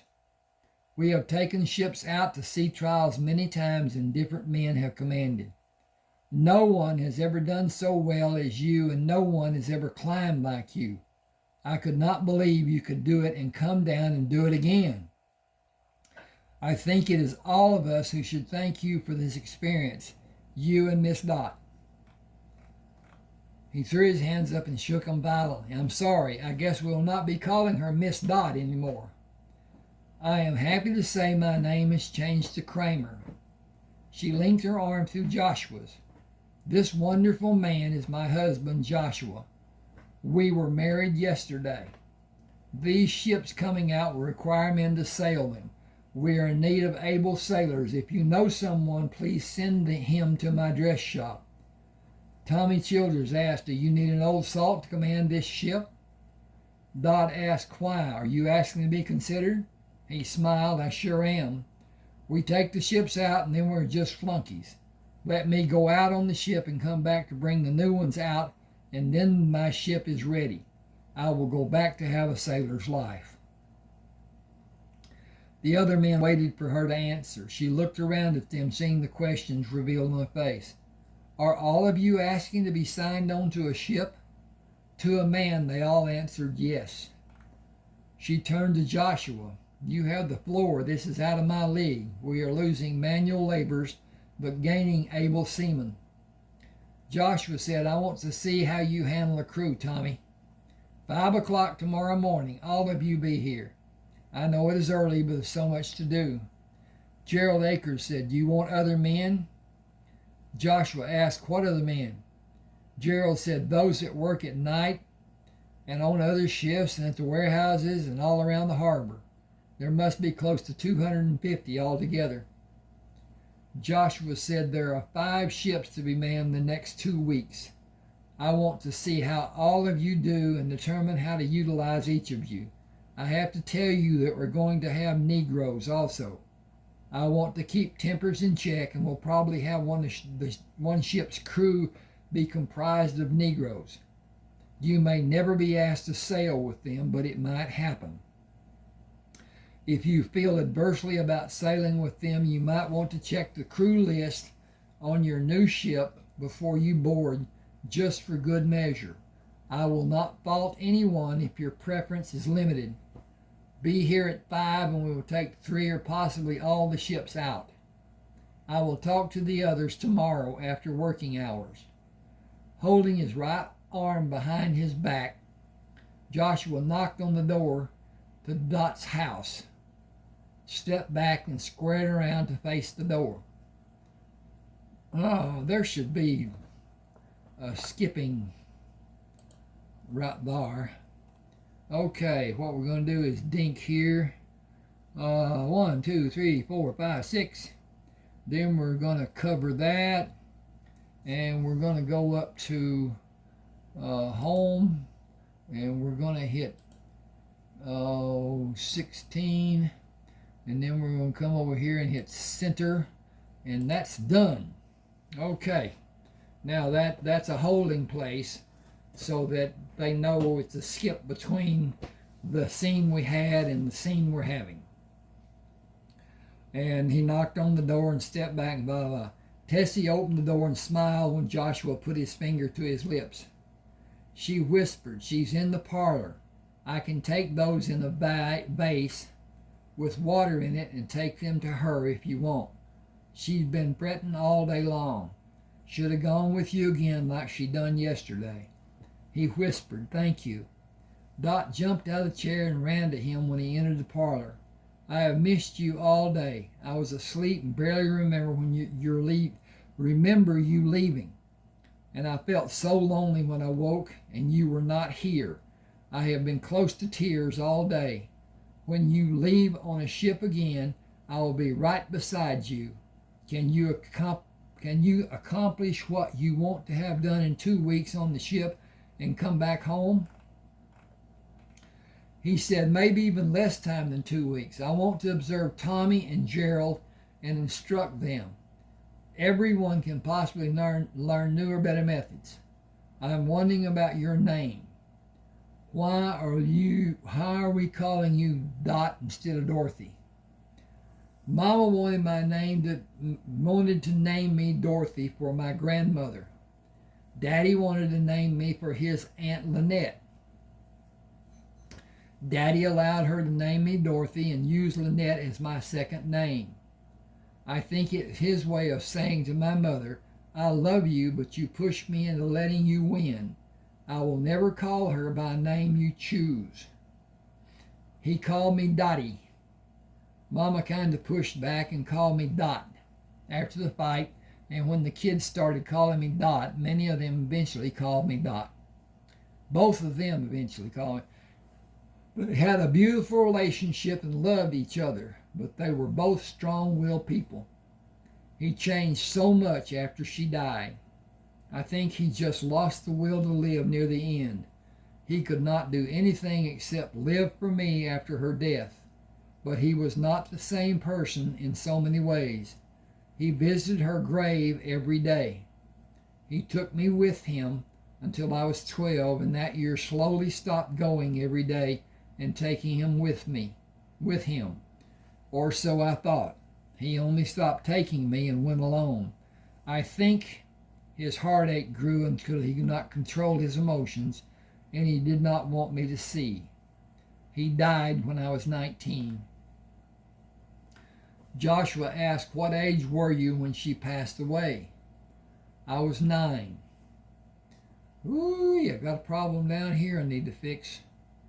Okay, dink. All right, and then I got to go up here and hit this button, and hit that button, and hit that button, and hit that button, and we got everything fixed. Hope. Okay.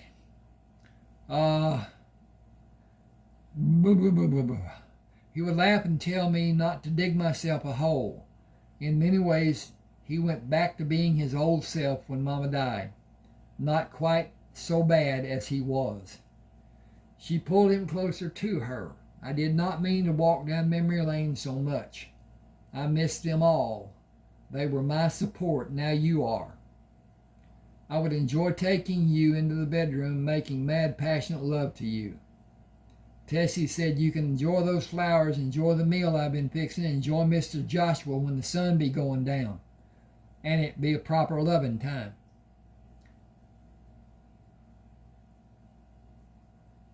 What?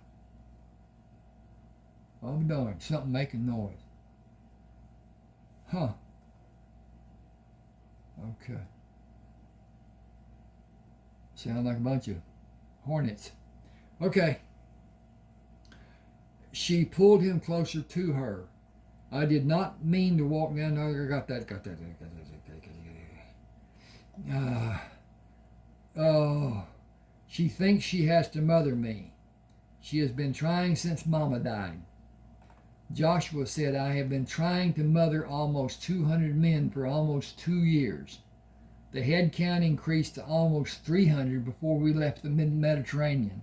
I want to change that circumstance to managing almost 450 men instead.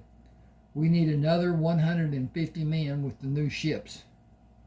Sakim has managed the bank and has people in positions that allow the operation of the bank to function smoothly. I would like to have Tony manage the shipyard and piers and warehouses. All that needs to be done is institute policies for the coffee and sugar units until I can find someone to manage here. Manolo will manage the mobile units. He has settled in very nicely and even has a serious girlfriend. Hang with me just a second. I think I'm just about to find a place. And okay. Okay. This is chapter 15. Lynette Taylor Crammer was born on September the 17th in 1818, 3 years after Joshua and Dot were married. Dr. Samuel Butterman carefully held her out to Joshua. She has everything she is supposed to have and is all in the right places. Joshua looked at him without speaking. Sam smiled. She is healthy and hearty. She progressed to full term, and she and her mother are doing fine. Delivery was fast and gentle for mother and baby. Even her father made it through the process, unscathed. Do you have cigars to celebrate? Joshua said, I will take my daughter to her mother and come back for a drink. You know where the liquor is stored. Pour 2 drinks and I will come back. Give me a second.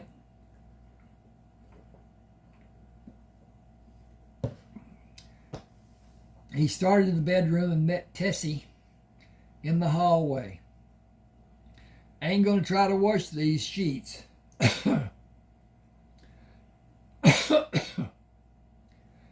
Ooh, Burnham will have to do.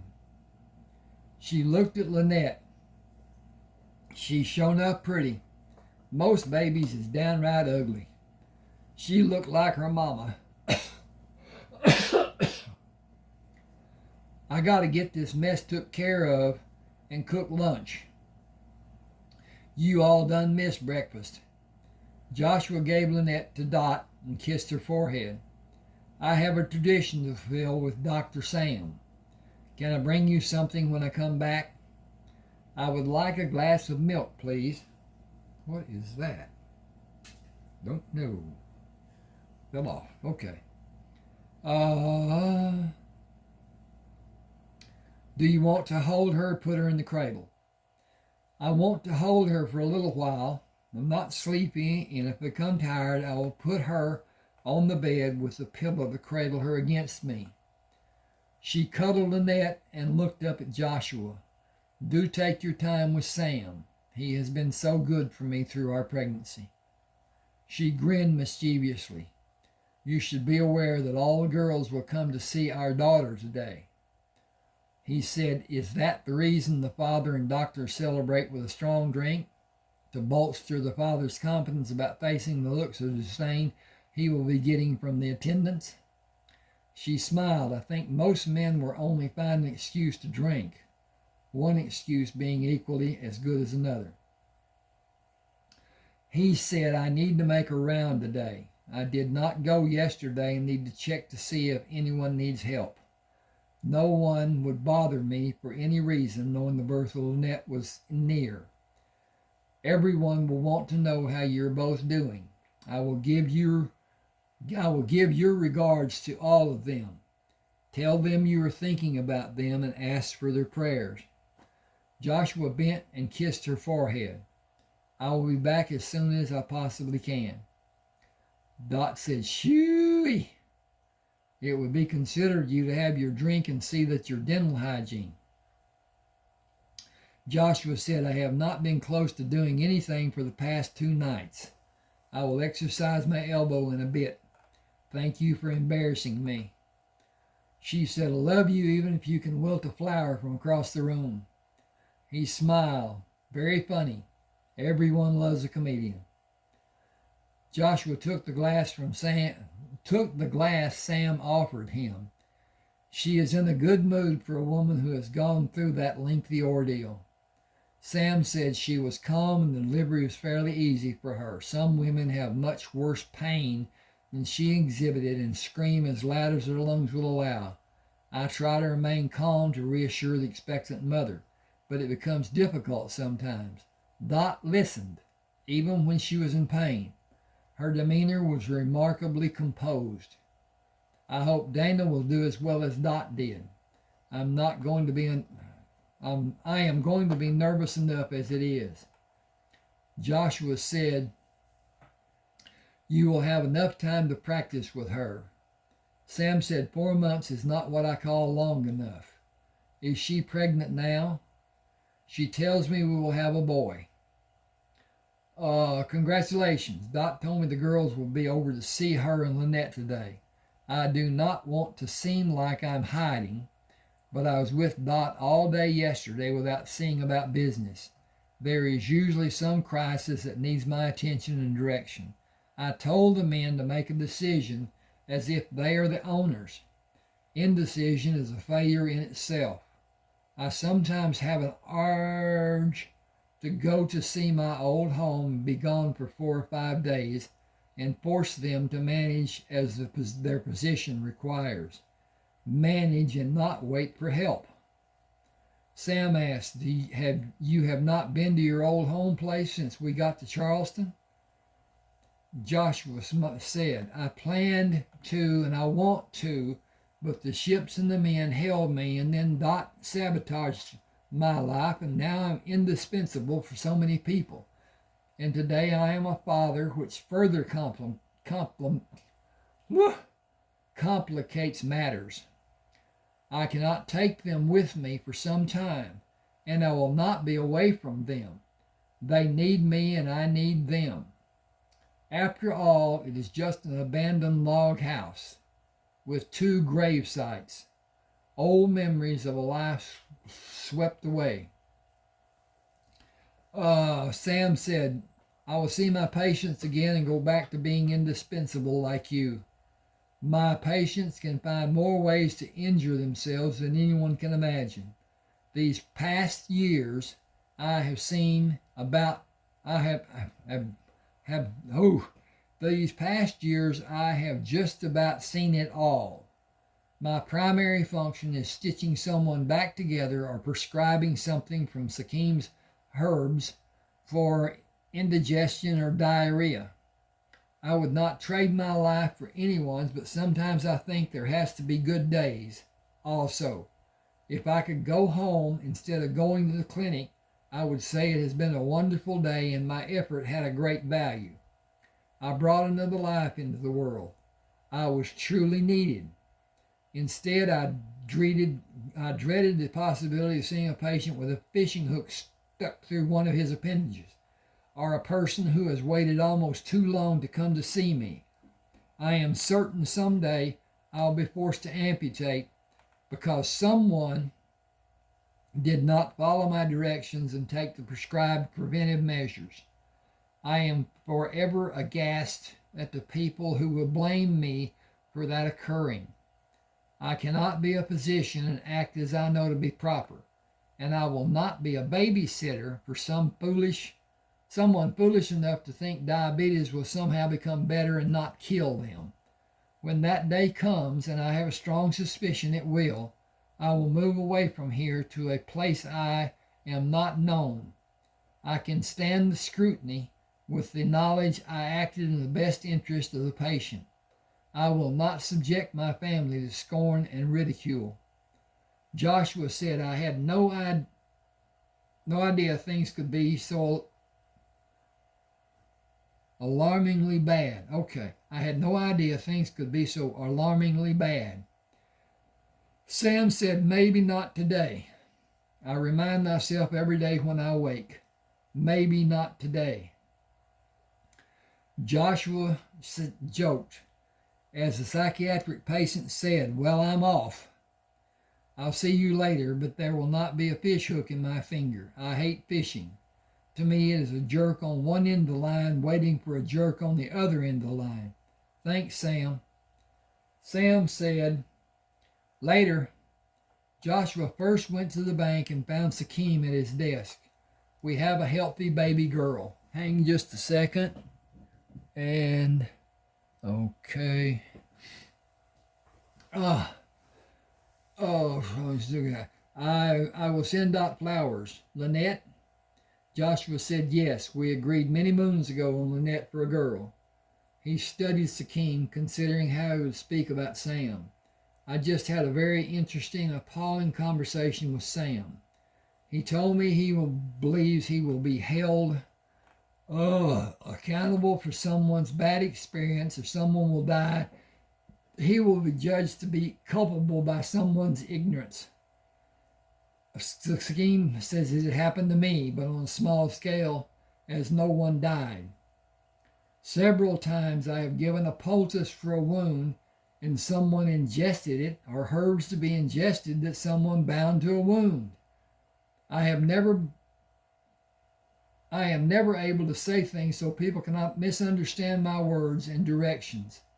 I have had an occasion where I was positive my instructions were crystal clear, and a woman's husband told her to take the poultice with a drink instead of applying it. Sam is right to be concerned. His profession can have more repercussions and even a dire consequence. People die, and sometimes the survivor needs to point an accusing finger at someone. Grief drives some people to unfortunate actions, and once it is done, there may not be a way out for Sam, even for his safety and for his family. Joshua said, I will not allow that to happen. Sakim said, you will not always be where you can intercede. True, and he will never allow someone to be near to protect him. Joshua sat in the chair. How's your day going? Sakim held a stack of papers. Orders for coffee. The Charleston plant requires expanding, perhaps as much as threefold. If these orders are an indication, Mobile requires expansion also. That will require more ships, and revenue will be lost from not supplying those customers we have been servicing. We have a backlog of more than a week on coffee orders, and the market is growing. Joshua said expansion for both of the plants is underway. The equipment will be here and in Mobile in a week to 10 days, but only doubled. Sakim said doubled will help, but the people are just learning about ground coffee. Our business is going to become more than we can handle. I suggest more plants and more shipyards. Tony has almost the same problem with the shipyard as I do with the coffee, and the revenue just continues to grow. He smiled. Do you even know what your family's net worth is? Joshua said, no, and I don't want to know. I have never tried to keep an accounting of the money I gained from the days we spent on ships, and most of my increase is from Dot's holdings. That is hers and Lynette's. Sakim asked, do you consider the ships and the coffee business theirs also? In part, yes. My friend, Tony and I have close to $500,000. We are poor in-laws compared to your worth. Joshua threw his hands up. Enough. I am happy, and that is all I want to know. It could all be lost tomorrow. It will be hard to pick up and start over if that happens, but I am prepared. Sakim said, you could leave here right now as an extremely rich man. Joshua smiled knowingly. I can leave here any time as a rich man. Sakim asked, you are prepared? Yes. Okay, that's going there. Okay. Sakim asked, you have surplus put aside? Yes, enough. Have you been to the coffee sheds lately? Sakim said, I was there this morning. Everything is great except not enough. Titus has proven to be a good supervisor. He is hard, but he is fair. The men respect him. Joshua leaned back in the chair. You and Tony are safe from King Ferdinand. That is not true for me. Since all the Dons died, the new court has questioned my disappearance. For the sake of many hundreds of people, I must never be found, or any part of my life here allowed to be documented. My name is not affiliated with any of the businesses as Joshua Simpson Crammer. It is J.S. Crammer. It cannot be inherited until my children is of the age of 25, my child. I have left instructions for the operation to be directed to you and Tony jointly, with compensation to be equally divided by the two of you. Cecil Thompson has the instructions in my will. They are signed as J.S. Crammer, and they are witnessed. That is as safe as I'm able to keep everyone. I have copies ready for you and Tony if something should happen to me. Hang on a second. I know you will guard my family. Sakim smiled, rest assured. Joshua said, that is a gruesome thought. Have the buildings ready for the new equipment. Manolo has been advised. Where have you considered locating other plants? Sakim said, on the East River of the city of New York. I have made inquiries and several locations are available, giving you a multitude of choice locations. It will supply the city, and that will be a large market. Build 6 or more stores in the city and several in New Jersey and sell exclusively roasted coffee beans and ground coffee beans and anything related to making coffee. Okay. Okay.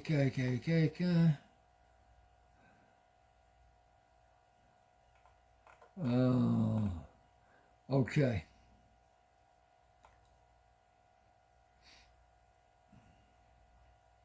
All right. I think I need to quit here, and I'll do another video to follow up on this one.